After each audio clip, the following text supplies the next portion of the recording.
Hi everyone, welcome to my YouTube channel. My name is Cecilia, but I go by the name CeeChronicles on all my social media platforms.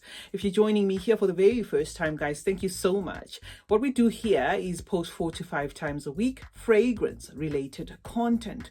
So if it's interesting to you guys, I would appreciate it if you do consider joining this family by subscribing. To those who are returning, thank you so much, guys, for the continued support. I appreciate you as always, and I cannot thank you enough. Welcome to a fragrance review video. This is from Lattafa and this is Muna. When I posted a short, I remember getting request to review this fragrance. My apologies, guys. I was not ignoring. I was just waiting for the fragrance to sit. So this is the box, and that's just how it looks. It's got the hologram. The bottle of Muna by Lattafa looks like this. Okay, so it's gonna be just your basic bottle with that what is this?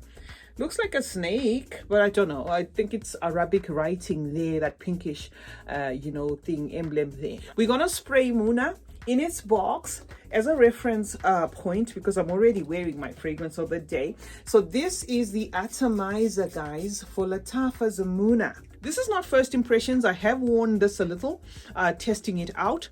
So this fragrance, guys, is composed of watermelon, strawberry, and rose as the notes there. Also lists peony, magnolia, cyclamen woods, and musk. So that is what to expect. What I get mostly from this fragrance, guys, is a rose strawberry combo.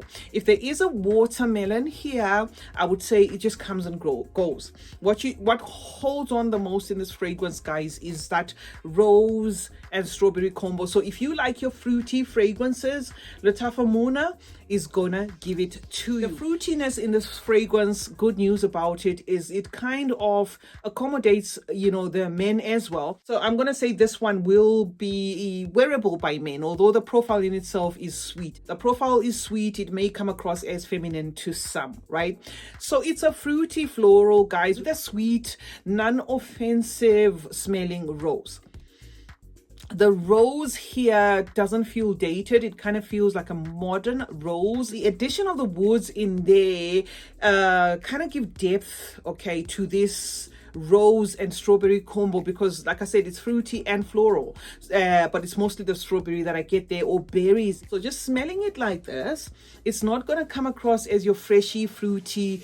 There we go again. It has elements there that give it a little bit of a richness, and I would attribute that to the wood. I do have a fragrance in my collection that is somewhat similar to this one, and that is Nina Ricci. But the weird thing about it is the note pyramid of this fragrance suggests that it's identical to L'Impératrice, the limited edition. I do not have L'Impératrice, the limited edition, but I have smelled the regular L'Impératrice. And what I can say about Dolce & Gabbana's regular L'Impératrice, it smells nothing like this. Not that I was expecting it to smell like this, but going on Fragrantica, a lot of people seem to suggest that the limited edition is very similar to the original.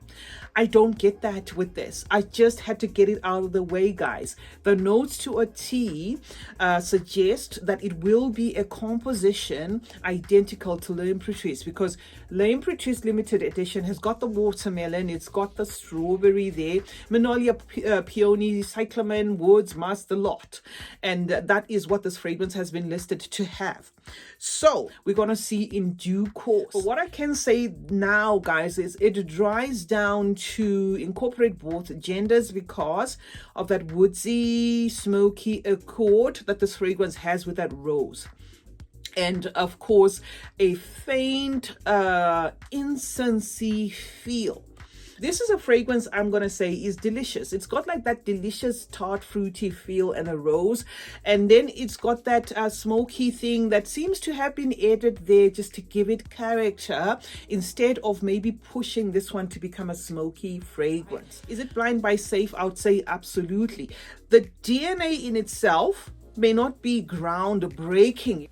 It does come across as a DNA that you've either interacted with, came across, somebody was smelling like this, but there is a complexity to this fragrance here, guys. Maybe because of that, the woods that they have used there to interact with that rose and making it fruity at the same time. It is versatile. It comes across as summery, but because it has that depth, it is a fragrance which I feel has that versatility to move on to other seasons as well. It also, to my nose, comes across as a very appropriate date night scent because it's alluring. It's got that sensual thing to it there. The only disappointment with it is it's just a fragrance that fails to hold on. You would expect that the words are going to give it that longevity, and the richness of the juice itself is going to hold on, because this identity usually sticks around the longest, but unfortunately it just is a fragrance that fails to have that lasting power. So you're not going to lose the rose and the strawberry, but they're just going to be dying down slowly and slowly, making this a fragrance that lasts, let's say, 4 to 5 hours until you must reapply. If this is because my fragrance hasn't really matured, then I will feature this fragrance in a grouped video and then update. I haven't worn this in the sun, but it just comes across as a profile that is fruity and ideal for summer. So I'm going to see when the sun is really there, if this, if this does like walk the mile and talk the talk or whatever it is. But for now, I'm just getting a fragrance that is bold in the opening, rich, rosy, but the rose not being dated, fruity, mostly the berries there, but then a fragrance that then quickly seems to relent. And in a nutshell, that is what I can say about Muna. In terms of being identical to Nina Ricci, no, it's not absolutely identical, but I can say if you love Ricci, you are gonna love this. This also has elements of one of their Lattafas. Let me see if I can see it there. No, I can't find it. This has elements similar to another Lattafa they have done. I'm going to put a picture of it there to help you guys.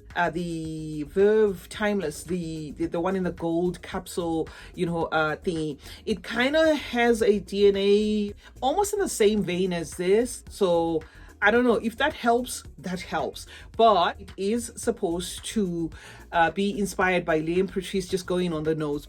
If you're wondering where I got the notes from, I got them from Notino, and maybe they sprayed it and they compared it with what they already had, which is Liam Patrice, the limited edition. So that is what I can say, guys, about Lattafa's Muna. Comes in this bottle. Does lean unisex around the 1 hour mark, somewhere thereabout, in case men want to purchase this. A little bit of a matureness there as well, but not a bad fragrance overall if it does improve on the lasting power. I don't mind reapplying mine because it was a cheapie, but it is what it is. CeeChronicles is my name. Let's meet in that comment section where we obviously discuss more about fragrances. Do you have this fragrance? What do you think of it? Is what I said here something that will prompt you to buy this fragrance? I'm not sponsored by Lattafa. I'm just saying what I'm saying. It's my personal fragrance. I just want to know, guys. Turn on post notifications, guys. That way you get to be notified anytime I upload a video. Like and share this video, and most importantly, have you subscribed? If not, then please do consider subscribing, guys. Thank you so much for joining me today, and remember that smelling good is a form of good manners. Cheers.